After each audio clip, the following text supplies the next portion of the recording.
स्तोत्रसंहिता अध्याय 26 वचन 1 ते 12। हे परमेश्वरा, माझा न्याय कर, कारण मी सात्विकपणे वागलो आहे आणि परमेश्वरावर भरवसा ठेवला आहे, मी घसरणार नाही। हे परमेश्वरा, मला कसास लाव, माझी पारख कर, माझे अंतर्याम व माझे हृदय पडताळून पहा। तुझे वात्सल्य माझ्या दृष्टीपुढे आहे, तुझ्या सत्यमार्गाने मी चाललो आहे। अधम लोकांत मी बसलो नाही, कपटी लोकांची संगत मी धरणार नाही।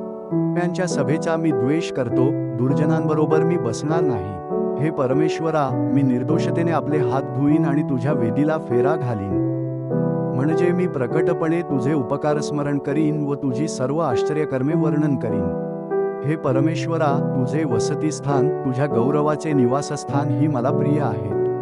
पातक्यांबरोबर माझा जीव आणि पातकी मनुष्यांबरोबर माझा प्राण काढून नेऊ नकोस। त्यांचे हात उपद्रवाने भरलेले आहेत, त्यांचा उजवा हात लाचलुचपतींनी भरलेला आहे।